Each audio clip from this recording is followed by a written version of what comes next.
And here we go. You were a pumpkin. I was a pumpkin, a big orange pumpkin. A big orange pumpkin. And were there a lot of children out there? Not so much. No? Did you get a lot of candy? Yeah, I got a lot of candy. Mommy's eating all the chocolate bars. Well, tell Mommy that's your candy, honey. Okay. Tell her. Stop eating all my chocolate bars, Mommy. Daddy's sick. All Hit Radio.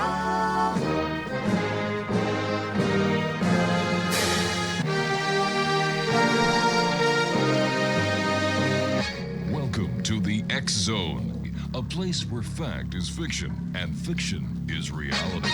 Now, here's your host, Rob McConnell.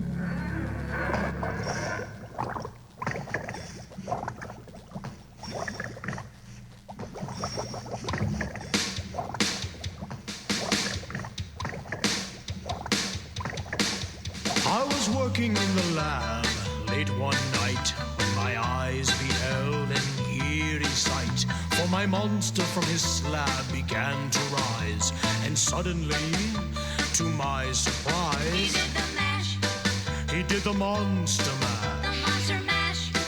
It was a graveyard smash. He did the mash, It caught on in a flash. he did the mash.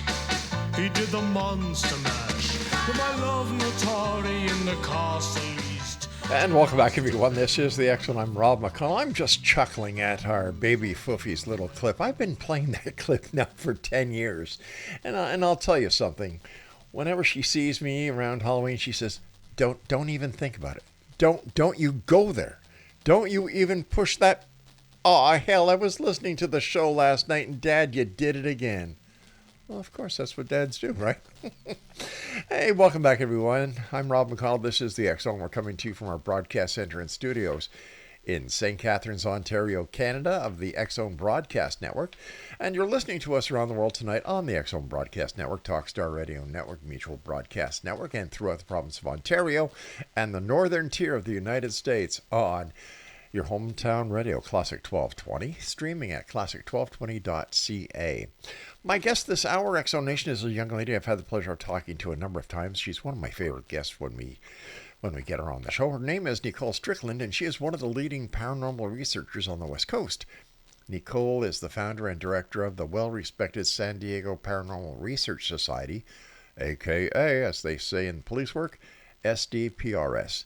Since 2011, she has co-hosted the Spirits of the Adobe Tours at the iconic Rancho Buena Vista Adobe. She serves as the California coordinator for the Ghost Research Society and is also a consultant to various other investigative groups, including American Spectral Society.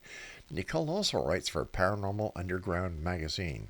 Now, blending her love of history, paranormal studies, and writing, Nicole has written several books, including Field Guide to the Southern California Hauntings, The Haunted Queen Mary of the Seas, The Living Legend of RMS Queen Mary, Spirited Queen Mary, Her Haunted Legend, RMS Queen Mary, Voices of Her Voyages. And these are just some of the many books that Nicole has written. Now, if you'd like to check her out, visit her website after the show, not now, X Zone Nation. Go to www.nicolestrickland.com. That's NicoleDStrickland.com. NicoleDStrickland.com. And Nicole, welcome back to the X Zone. How are you? I am doing great. Thank you so much for having me on again. It's always a pleasure to come on the show, and congratulations for, all the growth and everything that you're doing over there. It's amazing. You know, I couldn't do it without guests like you. No, I'm serious. I'm serious. You show me any talk radio program that has had the history that we do have. Right. We can't do it without good guests. It's impossible. And good guests is just true. part of the equation, because without our listeners, we couldn't do it. But the listeners come because of the guests, and the guests come because of the listeners. It's a great formula, and I thank you for everything that you do. Oh, likewise. Right back at you. So what's new, thrilling, and exciting with you in the world of the paranormal and Spooks Anonymous? Oh my, well, it's October, right? Can you Yeah. believe it came up? So I just actually got back from the RMS Queen Mary. We celebrated her 90th launch Oh my anniversary. So she's gosh. 90 years, right, as of September 26th. So that was amazing. So I'm still unwinding from that, but it's our busy season. Presentations coming up Yeah. and interviews such as this. I have a bunch of different types of presentations I do on the paranormal. One I'm doing on Friday is San Diego's most haunted. So I pick about 20 of San Diego's very historic haunted locations and talk Hmm. about those. And then OC Paracon, which takes place in Anaheim, that's coming up on October 12th as well, hosted by my good friend Henry San Miguel. So lots of good things coming up in the next few weeks. So I'm excited. For our listeners who may not have heard you the times you've been on the show before because of our growth here, uh, what was it that brought you into the world of the paranormal? Oh, good question. For me, I've always, ever since a young kid, Hmm. I've always had this innate interest in the unknown, specifically ghosts and spirits, spirit communication, haunted locations, and that stayed with me. And I was one of those young children that had experiences as far back as I can remember, about going back to 4 or 5 years old. And so this interest in ghosts and, not, I don't want to say spooky stuff, but ghost spirit communications, haunted location stayed with me. And so I would read and pretty much watch anything I could on the subject. And then, of course, as I've shared many times, the culminating experience occurred when I was a senior at the University of Arizona. And my maternal grandmother, Helen Lopinto, that's my mom's mom, of Hmm. course, she passed away. And after I talked with her the night before she passed, then went back out to San Diego to attend her services and be with the family. And when I got back to Tucson, Arizona, I started having odd experiences in my apartment that I couldn't explain. I thought at first, okay, I'm in an apartment, it's my neighbors, it's noise, it's all of Sure. this. But they were very interesting experiences, and it culminated into me actually seeing her spirit form.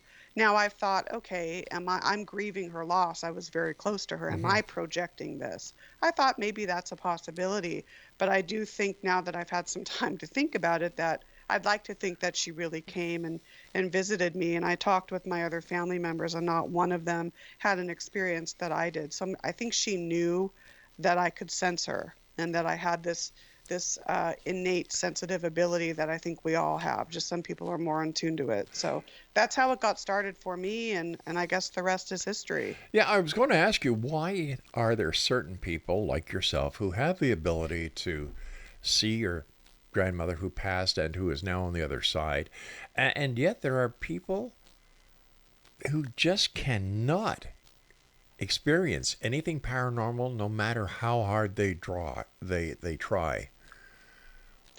Right. It's a topic that I've thought about at great length, and Hmm. I'm of the belief that we all have the ability to tap in to our sixth sense or our innate intuitive and channeling abilities. I just think that some people are more open to it, more practiced at it. I often say, like when I do classes, that it's it's somewhat like a sport. The more you play the Right. sport, the more you practice it, the more exposure you have, the better your skills will get, and you'll become more open to it.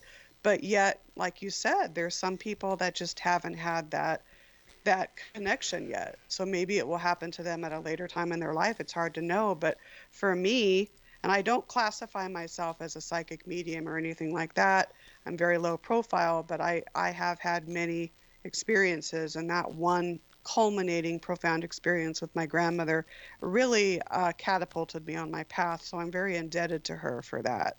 I was very close with her and How, still am. how would you define a ghost? Good question. Many of us in the field have our own definitions and thoughts. And again, I'm not an expert or anything like that, but just through my research and in talking with my colleagues, Hmm. what I come up with is a ghost, or also known as an earthbound, is the energy left over from when they were alive. It could be animal. I'm talking about human and animal. ghosts here, the energy left over from when someone was alive, but yet that energy hasn't been able to necessarily move or evolve through the ranks of spirithood. So that's why we have this little distinction between a ghost and a spirit. So a ghost or earthbound is thought to be stuck more on this plane of existence, either by choice. It could be by choice, or it could be maybe they don't know that they've passed on, for example, like a sudden suicide or a sudden death. Maybe they're attracted to a location or an antique. It could be that the surviving family members are grieving so hard that they don't want to leave them. So there could be all kinds of different reasons.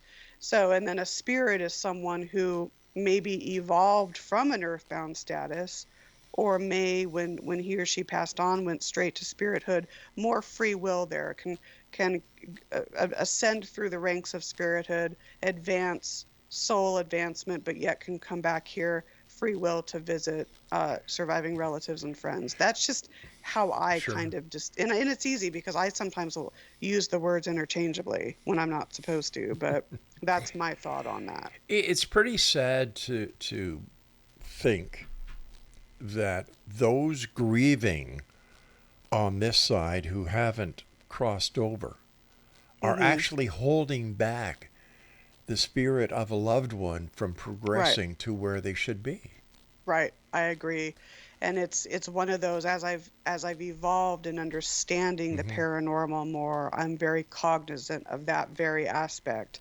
And in fact, when my beloved cats passed away, one of the first things I told them in the room, I said, look, and I said, Mommy's going to be grieving. I'm going to be sad, but I don't want you to feel obligated to stay with me and comfort me. You need to evolve. You need to go where you're supposed to go, and that the love will always be there. So that's a good point that you make, because it's very easy to for our grief to keep some of our loved ones still here when they need to be evolved and moving on. What has been the most significant, let's see, I'm trying to find the right word here, most significant claim to fame, and I know what, that's way out of there, but claim that you have as a paranormal investigator? I want to make sure I understand your question. So, all right, let me rephrase it then. Because I don't want to answer it in the wrong way. Okay, and I appreciate that. I'm sorry for muddling it up. No. I just was like, knowing me, I'd probably answer it in the wrong. It's just one of those days. I'm going to ask you the question, then we're going to have to go to a break. Okay, so the question is, what has been, in your opinion, the number one accomplishment that you have had as a paranormal investigator? Oh, this is a great question. How much time do I have before we go to break? We're going to go to break right now, and we're going to answer that on the other side. Let me think about that. Okay, That's great. All right, X-Zone Nation, our very special guest this hour is Nicole Strickland, and her website is NicoleDStrickland.com. This is the X-Zone, a place where people dare to believe and dare to be heard. Monday through Friday from 10 p.m. Eastern until midnight, right here on the X-Zone Broadcast Network, Talkstar Radio Network, Mutual Broadcast Network, and of course throughout Ontario and the northern tier of the United States, your hometown radio, Classic 1220, streaming at classic1220.ca. Nicole and I will be back on the other side of this short break. Don't go away. He did the monster mash. The monster mash. It was a graveyard smash. He did the mash. It caught on in a flash. He did the mash. He did the monster mash. To my love Notari in the castle east, to the master bedroom where the vampires feast. The ghouls all came from their humble abodes to catch a jolt from my electrodes. They did the mash. They did the Hi, this is Barry Booby, and you're listening to my daddy, Rob McConnell, on the X-Zone radio show for the Talkstar Radio Network.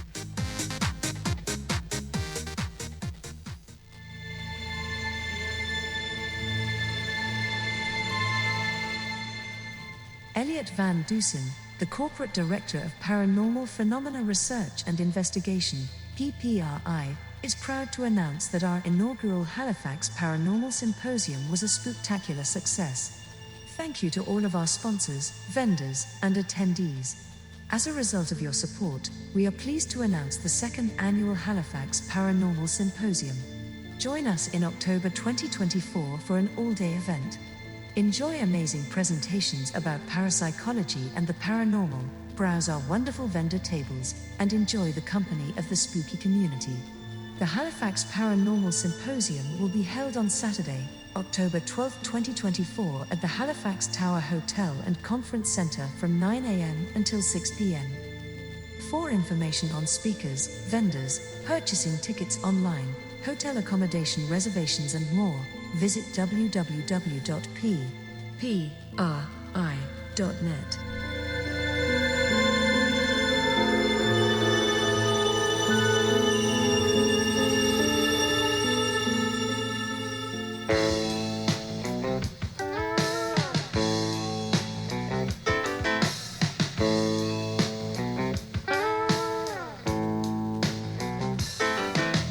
Ivan was an old bear tracker. Tom was a man with dreams. And Ernie came along and I wrote the songs about a creature that few's ever seen. Monsters, myths, and mysteries, legend tales and facts. It brought us all together, and it's a reason for the fact. Up in North California, where the redwoods reach the skies, 3 men with a goal and a pact that they'd hold, and a promise till the day that they died. Answers to the questions no one's found before. Driving determination, the only key they have. Welcome back, everyone. Nicole Strickland is our special guest. NicoleDStrickland.com is her website.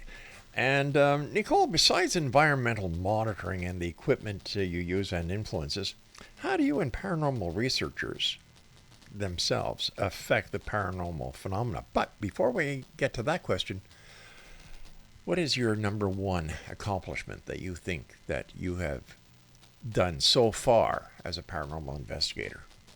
This is a great question to ask paranormal researchers. I had a chance to think about that over the break. And for me, what's most important is, and I don't want to, I'm saying this from my heart. I don't want to sound pompous or anything, but for me, despite the training and years, gathering years of experience and working with others and whatnot, for me, it's I stay close to my passion for wanting to study this field. I stay close to my heart, and I let my heart guide me through my work in the field. So I don't really fall into a lot of the sensationalism and things like that can go on in the field. I stay very true to my love for it and my passion, and I want to uplift it. I want to uplift the work that we do. So that, I think, for me, is probably the most important, and just interacting with different spiritual entities and having that connection and building that rapport, because it's not just about an EVP or an anomalous photograph. There's more to it, and building that rapport with and having the connections that we make with those that we're trying to communicate with, I think is really important. So good question. Great answer.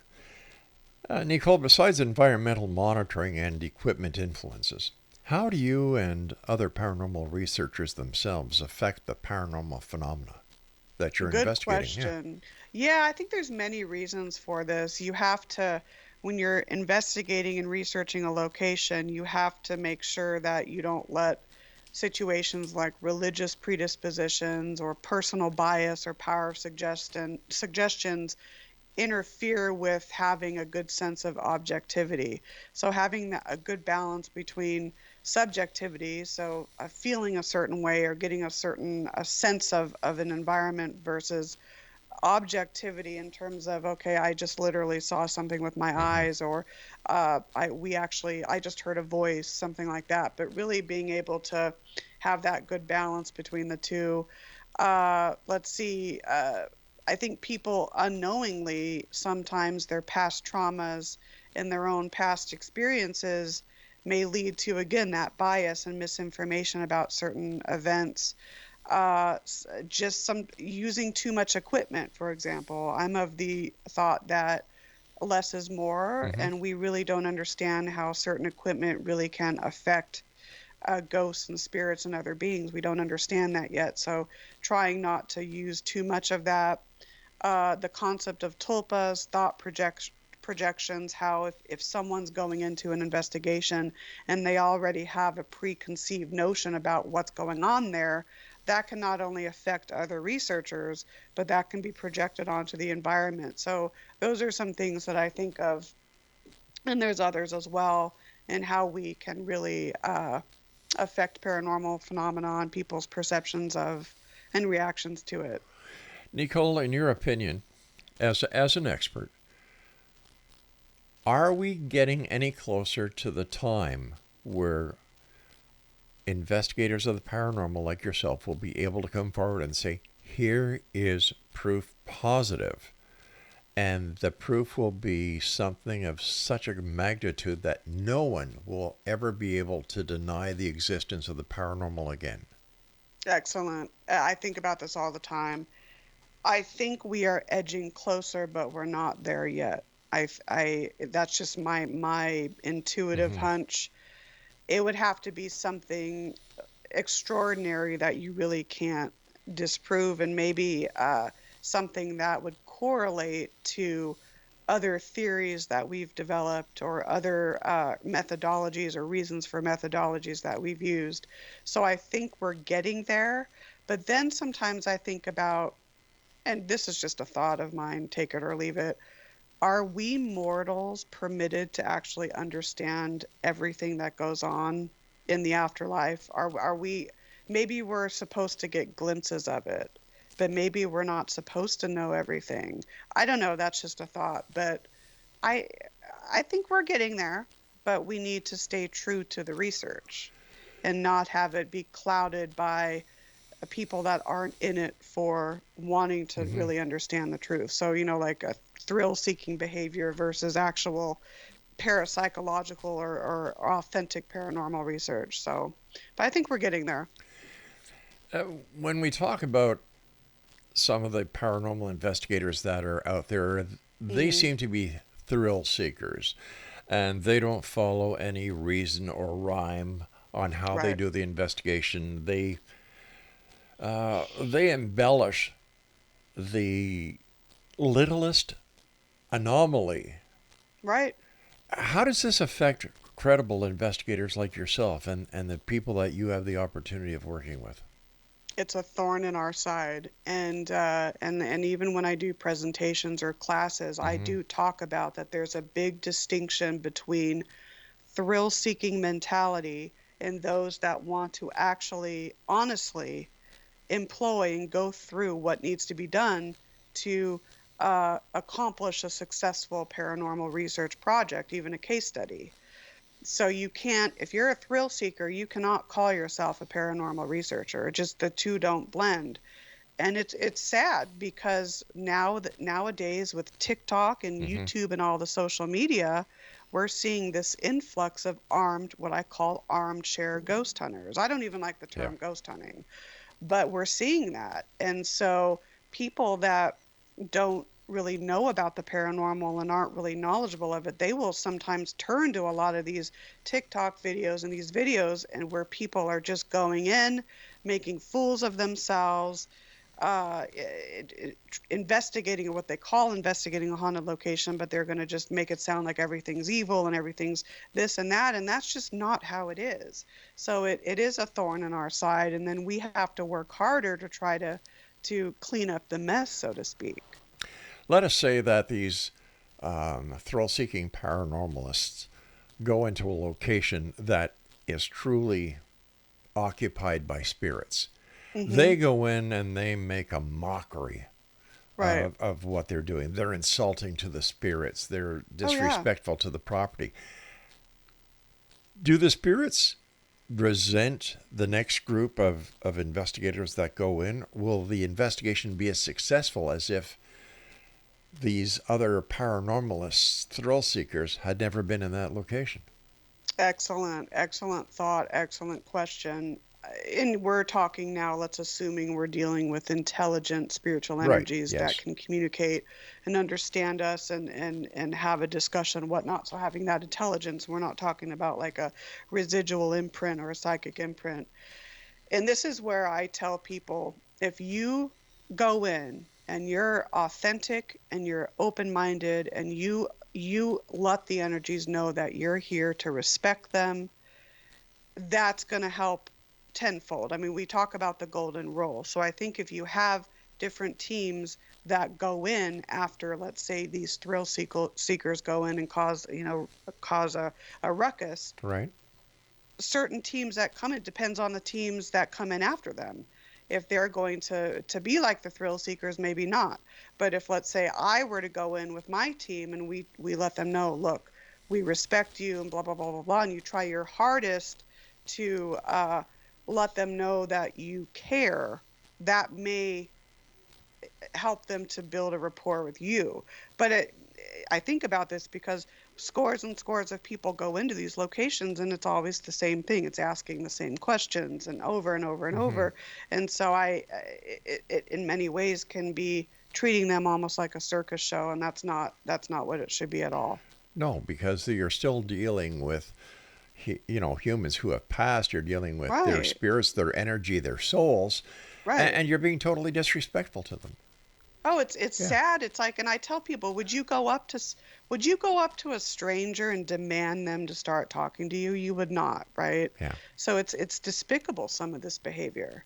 And what's more important to these people are views and followers, and they're going to exploit these locations, the people that own and run them, as well as the energies that are within, and it's distasteful, and that's one. As long as that continues, our field will not advance like it should. I'm just going to say that. Nicole, stand by, my dear. You and I have to take our break at the bottom of the hour. And Exo Nation, our guest this hour is Nicole D. Strickland. That's her website as well, NicoleDStrickland.com. And we'll both be back on the other side of this very short break as we continue this fascinating conversation about the paranormal, ghosts, spirits, things that go bump in the night. But guess what, Exo Nation? They also go bump during the day. You're just not paying attention. We'll be back on the other side of this break. Whatever you do, don't go away. I'm Rob McConnell. This is the X-Zone on the Talkstar Radio Network, Mutual Broadcast Network, Talkstar Radio Network, X-Zone Broadcast Network, and of course throughout Ontario and Northern United States on your hometown radio, Classic 1220, streaming at classic1220.ca. And I wrote the songs about a creature that few's ever seen. Monsters, myths, and mysteries, legend, tales, and facts. It brought us all together, and it's a reason for that. Up in North California, where the redwoods reach the skies, 3 men with a goal and a pact that they'd hold, and a promise till the day that they died.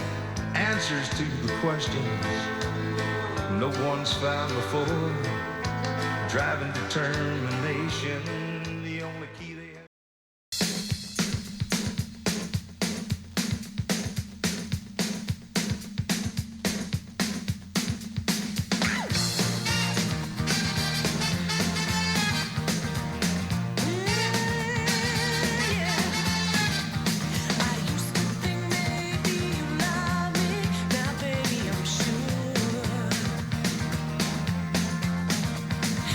I just can't wait till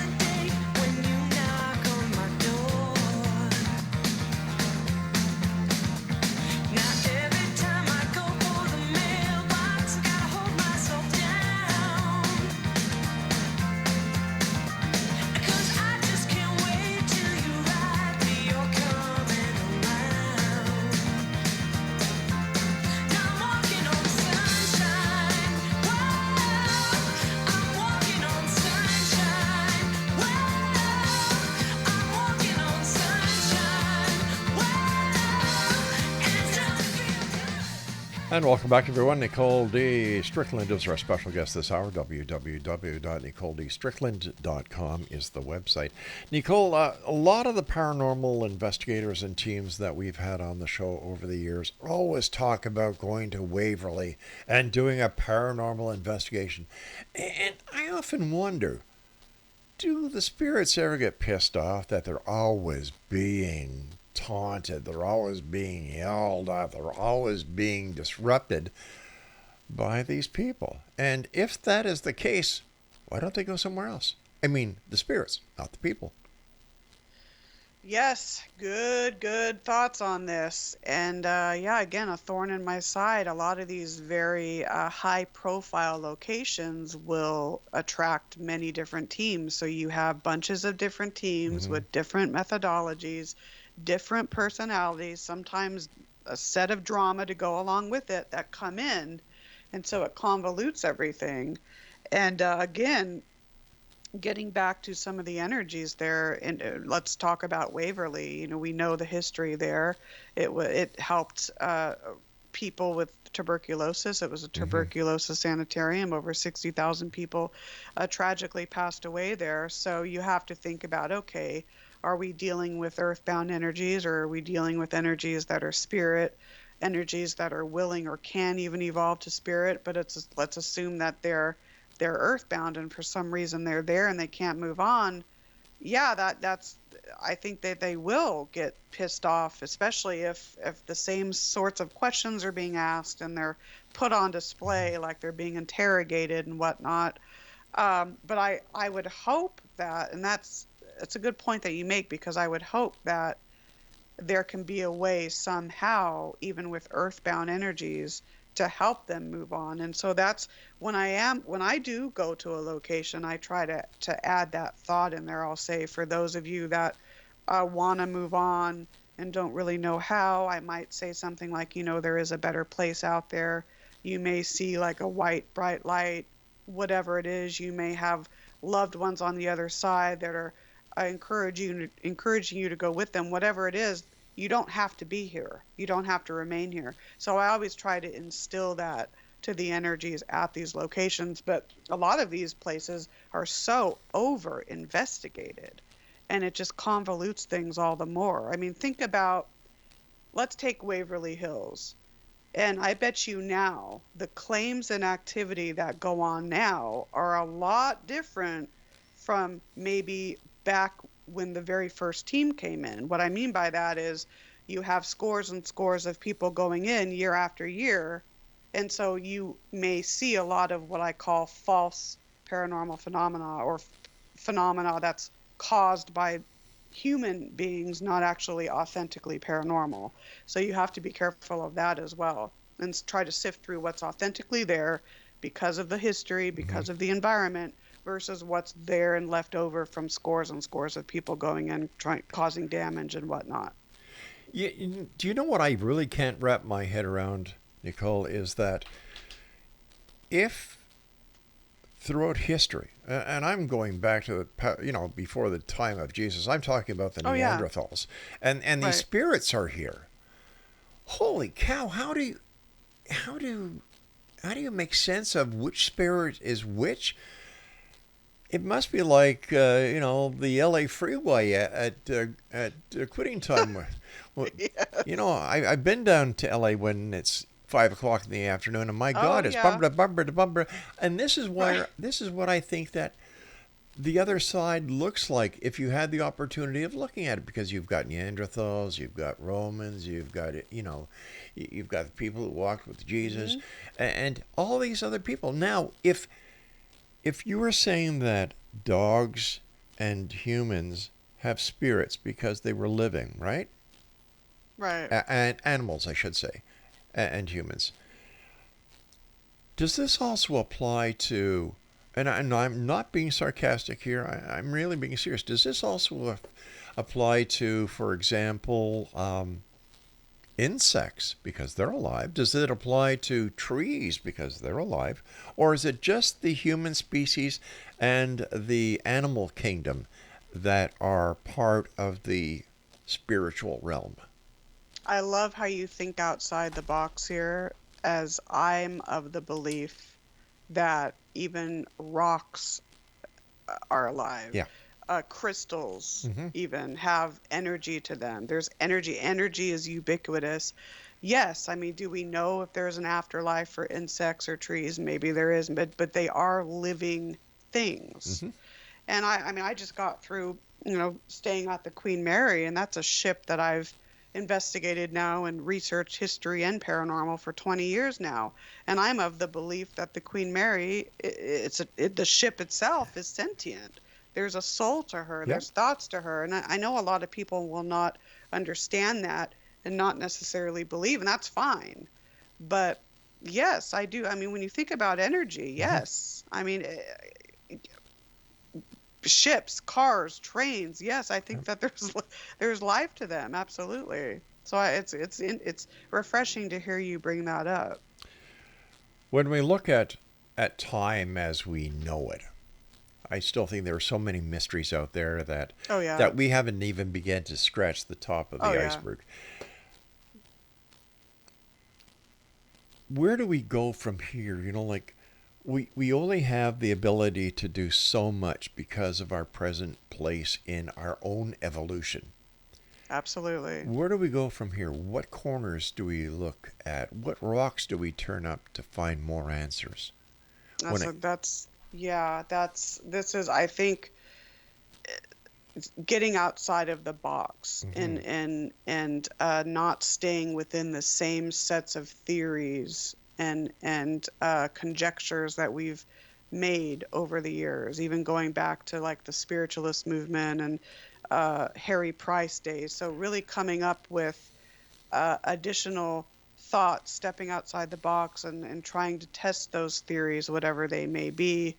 I think also too it involves with, if every single person on an individual level could tap in and become more in touch with their divine self and their own wisdom, but then have that on an individual basis and then apply that to a collective basis, I think that would open up more doors as well in terms of having new wisdom and new insights and new thoughts on where to go. So I think that that is something that we should be doing as well. I mean, honestly, paranormal research work needs to be utilized and needs to be approached from that soul and that humble state of being. So just personal, individual, and collective.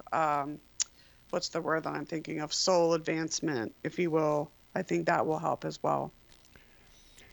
is it possible that the spirit that remains locked on this level of consciousness as we know it is actually the soul of the person who departed, and that this is what we understand to be as a spirit or a ghost is the very essence of who they were, their soul?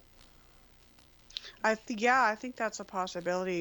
You hear the science of life after death, and near death experiences are in many ways Hmm. a main gateway to getting that glimpse that life does go on after death. A lot of people think that the soul is connected to the brain. Some people think it's separate from the brain. I'm of the belief that when our bodies physically die, our souls evolve and move on and wherever that is. The question is, is the soul within us when we're alive, or is it around us? I think there's an individual and a collective type of soul. So it's that's a good question. I was losing track on your main question there. Ask it again. I was like going on a tangent, but No, basically what I was proposing or asking is the spirit.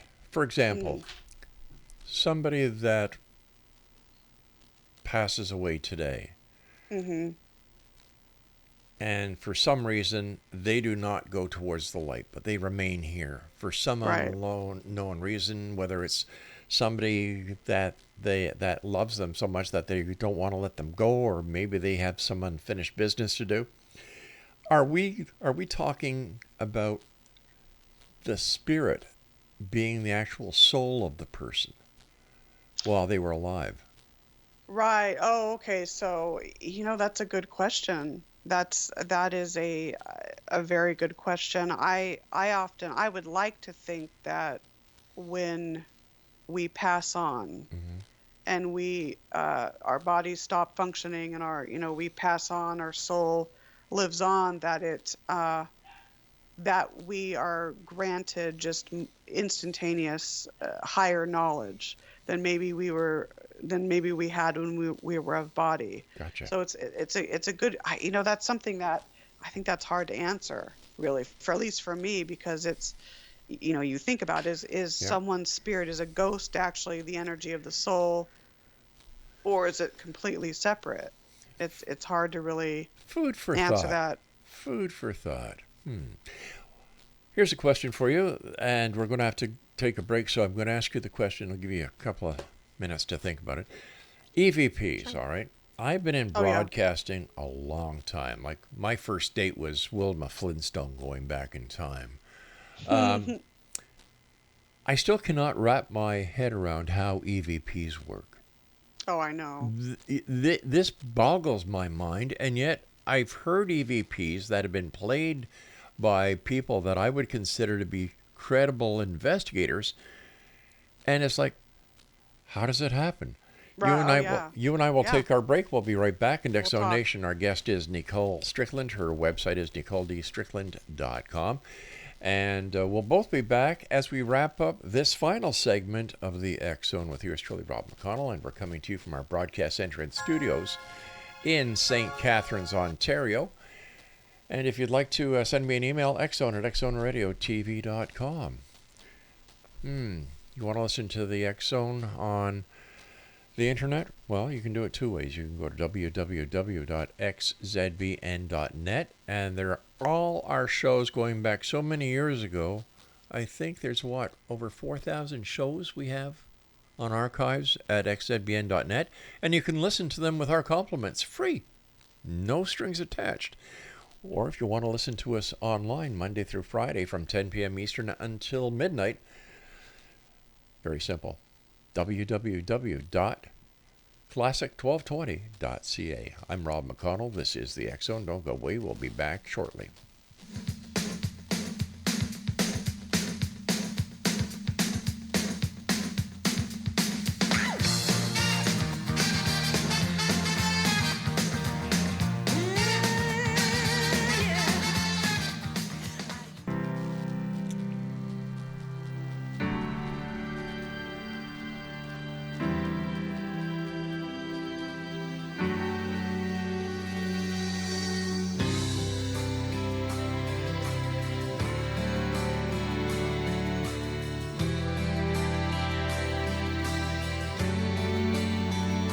He said I was in my early 40s with a lot of life before me, when a moment came that stopped me on a dime. I spent most of the next days looking at the x-rays, talking about the options and talking about the sweet time. I asked him when it sank in that this might really be the real end. How's it hit you when you get that kind of news? Man, what'd you do? And he said, I went skydiving, I went Rocky Mountain climbing, I went 2.7 seconds on a bull named Blue Manchu, and I loved deeper, and I spoke sweeter, and I gave forgiveness I've been denying. And he said, someday I hope you get the chance to live like you were dying. That's Tim McGraw, Live Like You Were Dying. And the ironic part is that from the moment we're conceived is the moment we start to die. Ironic, isn't it? Exonation, our guest this hour is Nicole Strickland. Her website is NicoleDStrickland.com. First of all, Nicole, as always, thank you so much for joining us. Always a great pleasure talking to you. And if you could Likewise. just give me your take on EVPs and how they work. Oh, interesting. If anyone said, "Well, I absolutely understand 100% how they work," they'd be a fraud because we really do not know exactly. I It's thought that somehow energies are able to utilize electronic frequency Hmm. to imprint their voices on a recorder, whatever it may be. And even that there's a thought that using the old analog types of recorders that Yep. have that magnetic tape, that there's some sort of magnetism component, and that it's easier for energies to almost emulsify their voice. But why does it occur? Why is it sometimes that we get residual types of EVPs when we're not even communicating? And an EVP, as we know, is something we don't hear at the time. It's only heard when we review our recordings. Other times we may get responses in real time. How is that done? That's the question. I'm not even sure if we're supposed to ever really understand exactly the intricacies of how that's done, but I think time may help to explain that. We don't even understand time completely. I'm of the belief that the past, present, and future all infuse into one. So that may be a reason, or may kind of give some hints as to how it's done. Even magnetism, not necessarily in the physical Hmm. sense, but magnetism in like the spiritual sense, and energy drawing to each other. Like if you think of like the nerve synapses in the body and how there's all these connections and they travel, is there one big giant spiritual nerve type of synapse where you have all these little connections? I don't know, but it's something that I often think about as to how it is. We just don't know. All right, now here's how I think about it: that if a spirit was trying to connect with us using the energy that they have, it wouldn't come out as a voice, it would come out as static. You would think, right? Yeah. Now, Yeah, you would think. to bring it to a point where it's audible, man, this just blows my mind. It's just mind-boggling. And one day I hope somebody can figure it out and let me know. I know, because audio Hmm. experimentation is really among my favorite. I love doing EVP, even ITC sorts of work. Yeah. So, I mean, is it because of that collective consciousness connection that we have, and does that enable? But it's the process of how a spirit's voice can imprint itself and Hmm. even sound like it did sometimes when that person was living, or even an animal too. Yeah. It is mind-boggling. Over the years and the many investigations that you've done, what has been the most special investigation that you've done that has brought you and your team the most unbelievable results? I mean, besides Oh from you yeah, seeing your grandmother, and man, right. that to me is something special. That is truly special, and you're blessed. Yes, thank you so much. I really credit her for getting me on this path. I have to think of that because every case that we've done, whether it's an investigation or a case study, has been Hmm. so important to the overall learning process and gaining experience. Our tenure at the Rancho Buena Vista Adobe was incredible because A, it was a case study. We also did tours there, which were fundraising, so a lot of the money went back to help the restoration of the property. But over the years, we were able again to build that rapport with a lot of the resident energies there. Hmm. And we would get very clear. I know a lot of people don't necessarily appreciate ITC. It can be very subjective. I get that. But we were month after month capturing ITC evidence and even disembodied vocalizations and Wow. EVP of the same sort, same voices coming through, same sorts of residents that would introduce themselves by name and get to know us. And another aspect too, and I even wrote a book on the property as well, but we actually at the Huntington Library here, which is in San Marino, it's in SoCal, it has a section that has a ton of research on Cave Johnson Couts. He was one of the owners, and just research on the property. And we were able to go through that. And we actually were able to verify on a couple of EVP responses that we got. We were actually able to verify through research that there was some truth to those responses. And so that's really important. There was another case that we did. where a woman was trying to get in touch with her departed husband. And so while there, and this was an investigation, it wasn't a case study, we captured audio evidence and we let her listen to it. And sure enough, when she listened to, and we had a couple of pieces to show her. Right. We didn't say anything to her. We just said, we'd like you to listen to this. And so she listened, and she started to cry, and she said, that's my husband. And, I've been trying to get in touch with him. And because she was questioning whether or not he's still around and whether or not she can communicate with him. So she got that. She felt it was proof for her, but it was confirmation for her. And so when you can help a family like that and help the owners of a location and even the spirits as well at locations, I think those are just huge success cases. I have to ask you, what is your opinion on Skinwalker Ranch? Oh my goodness. I have not done a lot of research myself into the property, so I'm not probably the best one to ask. But I get the feeling that a lot of the claims may not be necessarily true or may be embellished. But again, I haven't been there myself, and I haven't researched it really to make an opinion. And I respect your honesty. Thank you. I'd like to go. I've heard a lot of good things about it, but I don't know. You've been doing the Queen Mary for how many years? Oh my gosh, 20, give or take. Yeah, almost 20. It's like my second home, really. Do the spirits know you? I think they do. I really do. And it's interesting because there have been many, many times when I'll walk on board, and this usually happens within the first 5-10 minutes of me being on board. I've heard male, female voices, young and old, say things like, "Hi, Nicole," or "Nicole's here," and I know for a fact it's no one living around me, because I'm very meticulous, and I would check that out. How does that make you feel?